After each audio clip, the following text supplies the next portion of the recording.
Eu sou Rosana Rocha, você está no canal A Corrente e nós estamos numa série de vídeos que nós estamos produzindo sobre material didático. Nos primeiros vídeos, se você não assistiu, convido você a assistir. Nós já falamos sobre o que é um material didático assíncrono, que é um material didático que a maior parte dos professores estão produzindo agora, nesta época de isolamento social, em que nós estamos trabalhando em ensino remoto. E aí nós falamos sobre os critérios de qualidade para esse material didático que nós estamos adaptando e que nós estamos aplicando, desenvolvendo. Então nós falamos de critérios sobre conteúdo, sobre linguagem, sobre estética. E nós finalizamos essa discussão falando sobre desenvolver materiais didáticos focados em avaliações externas. Por quê?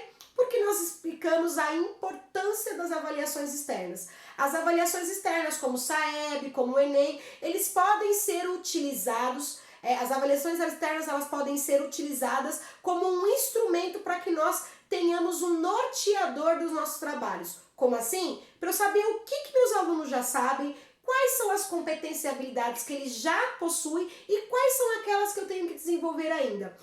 As avaliações externas, ao contrário do que muitos professores pensam, de uma avaliação autocrática, em que eu mando, em que o coordenador manda, em que o diretor manda, em que o secretário manda, em que o meu gestor manda, eu tenho que cumprir, é uma forma de que nós possamos ver como está o nosso processo de ensino-aprendizagem. Quais são os objetivos que estão sendo alcançados e aqueles que não. E é muito bom, porque é uma fotografia que mostra pra gente onde a gente está e o que falta pra gente avançar.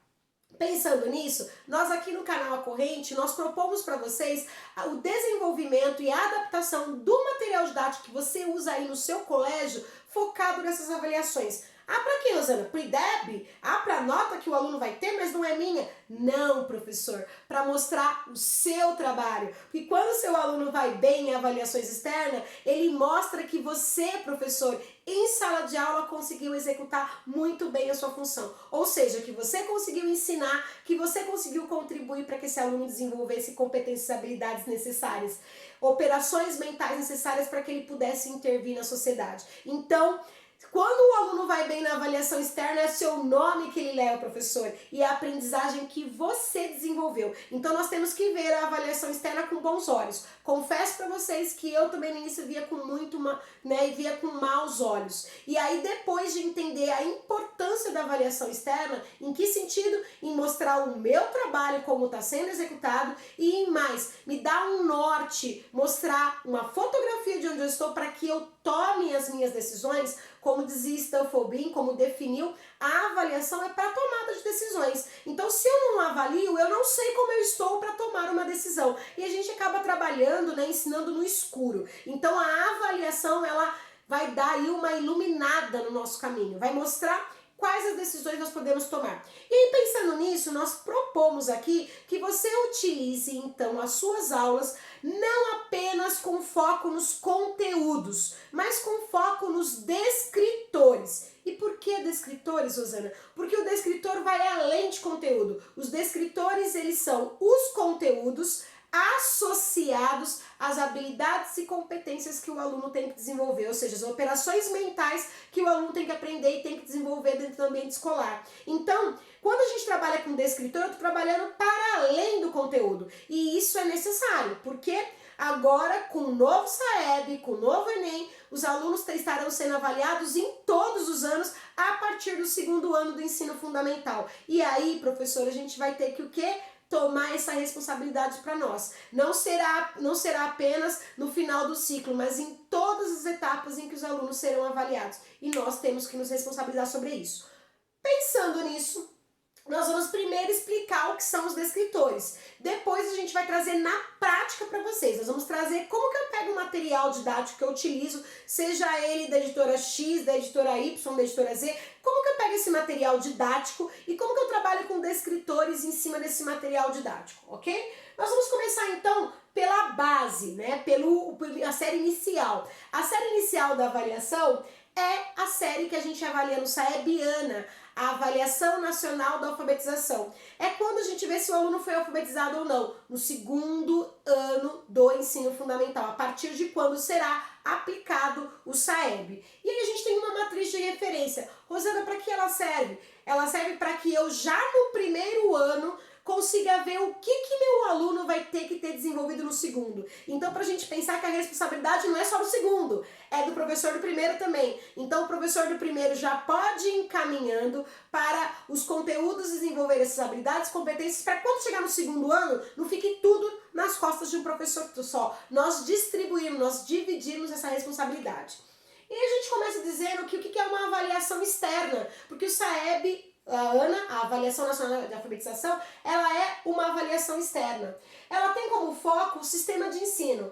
Ela vai viabilizar políticas públicas na área. Então, na ANA, por que a gente pode dizer que ela não é um instrumento autocrático que vem de quem manda, tem que fazer? Ela pode ser e deve ser utilizada como um instrumento democrático. Ou seja, nós vamos prestar conta à população de como está a aprendizagem e com aquele quadro ali, prestando conta, nós podemos também cobrar, exigir. Então ela pode ser usada de maneira democrática para melhorar a qualidade da educação, principalmente a educação pública, porque a gente consegue estar ali tendo uma fotografia de uma escola numa área central, de uma escola numa região que tenha bastante recursos e de uma região que não. E aí fazer um comparativo e cobrar políticas públicas no sentido de equidade, de que todos tenham uma educação de qualidade. A importância de ser um norteador, ela vai dar um norte, ela vai iluminar aí o que nós temos que fazer. Essa avaliação de sistema, avaliação externa, ela tem que ser vista como um instrumento democrático e não autocrático, manda ou eu faço. Não, tem que ser um instrumento nós fazemos para uma sociedade mais justa, para uma sociedade em que todos aprendam. A gente vai falar da matriz de referência hoje. O que é matriz de referência? Segundo Souza, a matriz de referência é a definição das habilidades e competências que têm que ser adquiridas pelos alunos em determinadas séries escolares. Veja que eu não estou falando de conteúdo, eu estou falando de habilidade e competência. É a matriz de referência para a realização de uma avaliação de sistema, é definida a partir dos parâmetros curriculares nacionais. Então nós temos os parâmetros curriculares, no nosso caso a gente vai ter agora a Base Nacional Comum Curricular e ali tem muita coisa, né?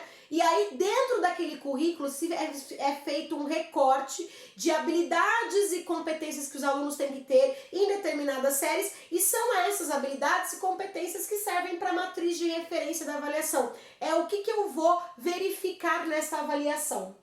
As matrizes de referência do SAEB e ANA, que é a Avaliação Nacional de Alfabetização, elas são documentos que orientam a elaboração de itens. Então, é a partir dessa matriz de referência, das competências e habilidades que os meus alunos têm que ter no segundo ano do ensino fundamental 1, que são desenvolvidos, são elaborados itens, que são as nossas questões da prova, né? A elaboração de pré-testes e testes, o planejamento da aplicação, a interpretação pedagógica das escalas de proficiência, ou seja, meu aluno está no adequado, está abaixo do adequado, está acima, está no avançado, e aí a gente vai conseguindo ver como nossos alunos estão de acordo com essa matriz. As matrizes consistem em uma seleção, então elas vão pegar algumas habilidades que devem refletir o fenômeno a ser mensurado. Esse fenômeno a ser mensurado, ou seja, esse resultado da avaliação, a gente denomina ele tecnicamente como construto. Mas a gente vai pensar o seguinte, eu pego então a matriz de referência, nada mais é do que algumas habilidades que são selecionadas e que vão mostrar o desempenho do meu aluno naquela determinada série. O SAEB e o ANA, no caso da avaliação de alfabetização, as matrizes especificam com clareza, elas mostram assim, sabe aquele norteador que clareia aí o caminho, que ilumina? O que será medido em relação à alfabetização e ao letramento em língua portuguesa e à alfabetização matemática dos estudantes matriculados no terceiro ano do ensino fundamental. No caso, são avaliados os alunos do segundo ano do ensino fundamental. Então a gente tem que pensar o seguinte, esses alunos que vão para o terceiro ano, o que eles têm que ter de habilidades desenvolvidas no tocante à alfabetização e letramento de língua portuguesa e alfabetização e letramento de matemática, que é a dos dois. E aí ele vai dizer pra gente, então, e vai especificar com clareza o que vai ser medido ali de habilidades desses alunos. A gente fala então em alfabetização e a gente acha que a alfabetização é só língua portuguesa. E é bom focar que é língua portuguesa, no caso da Ana, e a matemática, porque eu preciso das duas, né? Eu preciso dos dois tipos de alfabetização, de conhecer esses dois processos. E aí a gente vai dizer que a alfabetização ela pode ser definida como a apropriação do sistema de escrita que pressupõe a compreensão do princípio alfabético. Então o aluno vai entender o alfabeto e vai aprender a escrita, né? O sistema de escrita. E isso é indispensável ao domínio da leitura e da escrita. Se o aluno não conhece o alfabeto, se o aluno não domina o alfabeto, as letras, as sílabas, como que esse aluno vai conseguir ler? Como que esse aluno vai conseguir escrever? Então a alfabetização é isso, é o domínio, né, a apropriação desse sistema de escrita.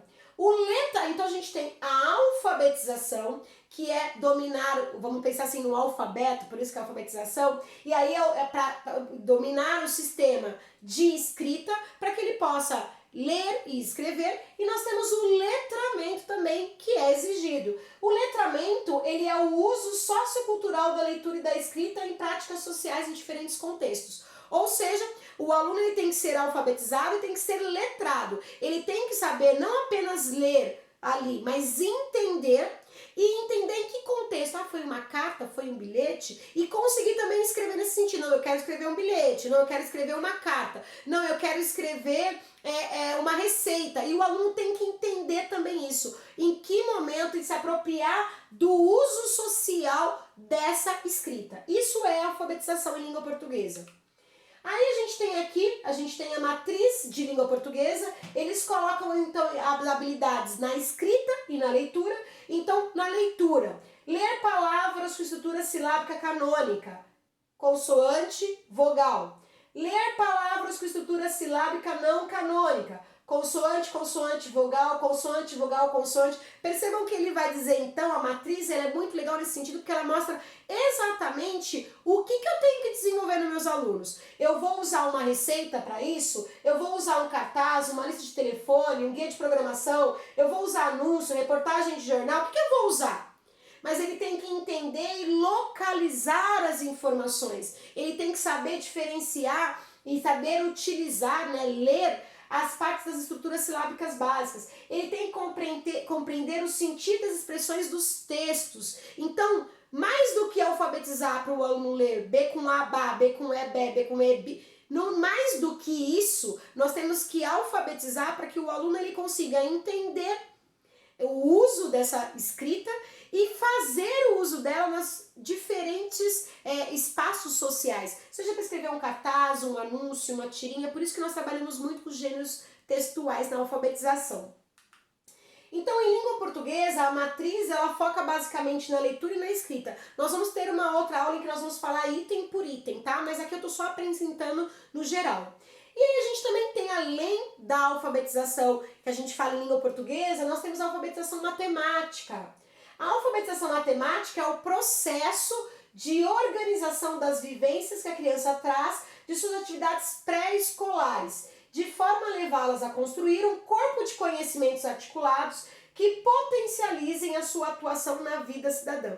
Ou seja, ela vai ter as vivências que ela passou, eu preciso de o dobro disso, isso é a metade, isso é o triplo, isso é um círculo, isso é um quadrado. Então ela tem que saber, ela tem que ter experiências matemáticas que a levem a conseguir ser um cidadão e intervir com isso. Olha, agora a gente vai ter um aumento vai ser o dobro o salário, o que seria isso? E ela tem que compreender. No ANA, então, na Avaliação Nacional da Alfabetização, a gente tem, então, os eixos estruturantes ali, e aí vão ter as habilidades a ser desenvolvidas e as especificações dessa habilidade. Então, por exemplo, associar a contagem de coleções de objetos à representação numérica das suas respectivas quantidades. Por exemplo, eu tenho 10 figurinhas. Como que essas 10 figurinhas são representadas, né, de modo numérico? Como que a gente consegue fazer isso? Então ela vai ter associar a denominação do número a sua respectiva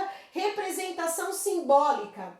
Então a gente vai estar falando tudo em relação aos números para que ela consiga entender nas vivências dela e utilizar essa alfabetização numérica. Quando a gente fala então da matriz de referência de matemática, a gente vai ter então 4 eixos. O eixo que vai falar de número, o eixo numérico e algébrico. A gente tem o eixo que fala de geometria, que eu falei das formas. A gente tem o eixo de grandezas e medidas. A gente tem o eixo de tratamento de informação. E se a gente for pensar, muitas vezes a gente alfabetiza o aluno em matemática só com contas, né?